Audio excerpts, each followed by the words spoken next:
Girl public. இப்போ நம்ம எங்கே வந்திருக்கோம்னா மங்கம்மாள் சாலையில் இருக்க நம்ம அக்கா கடைக்கு தாங்க வந்திருக்கோம். இங்கே என்ன ஃபேமஸ்ன்னு பார்த்தீங்கன்னா வடிவேல் ஒரு படத்தில் சொல்லுவாங்களாங்க, அப்படி ஒரு ஊத்தப்பம், அந்த தோசை தாங்க இங்கே ஃபேமஸ்ஸு. அதை சாப்பிட்டு போகலான்னு தான் நாங்கள் இங்கே வந்திருக்கோம். வாங்க இப்போ வீடியோக்குள்ளே போகலாம்.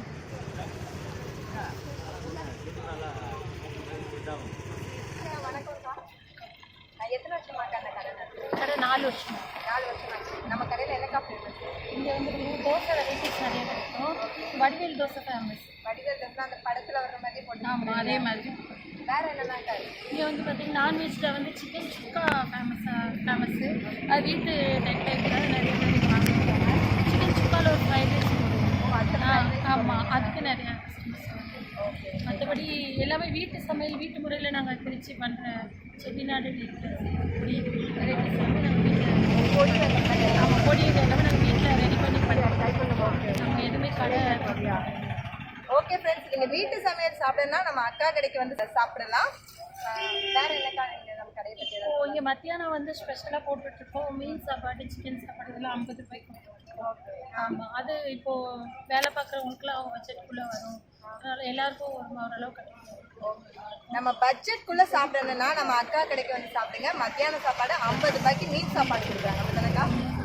ஓகேக்கா. இப்போ அந்த வடிவேல் தோசை சாப்பிட்டு பார்க்கலாம். அதுக்குன்னு வழக்கமா ஒரு விளக்கமா வச்சிருக்கீங்கல்ல? ஆமாங்க. அத அடிப்பக்கமா திருப்பி சரிங்க.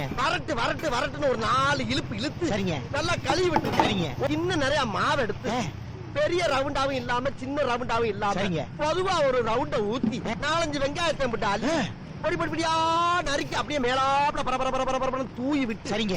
ஒரு நீளமான கேரட் எடுத்து அதையும் பொடியா நறுக்கி சரிங்க. அப்படியே மேலாப்ல பரபர 16 கரண்டி நெய் எடுத்து சரிங்க. அதுல 6 கரண்டி நெய்ய உள் சைடு அப்படியே லேசா விளாவி விட்டு சரிங்க. 10 கரண்டி நெய்ய தோசைக்கு வெளி சைடு அப்படியே மேலாப்ல விளாவி விட்டு சரிங்க.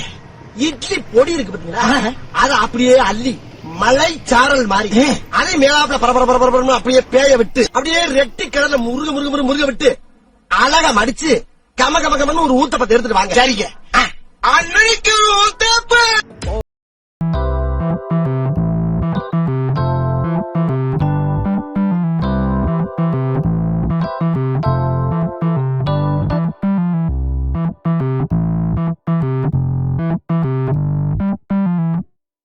நல்லா ருசிச்சு சாப்பிட கிடைச்சது.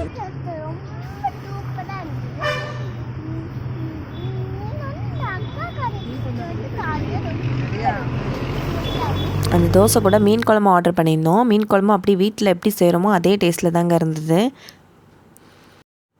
நீங்களும் அக்கா கடையில் ட்ரை பண்ணிவிட்டு கமெண்ட் செக்ஷனில் போஸ்ட் பண்ணுங்கள். உங்களுக்கு இந்த வீடியோ பிடிச்சிருந்ததுன்னா லைக் பண்ணுங்கள், ஷேர் பண்ணுங்கள், கமெண்ட் பண்ணுங்கள், மறக்காமல் சப்ஸ்கிரைப் பண்ண மறந்துடாதீங்க. Bye friends.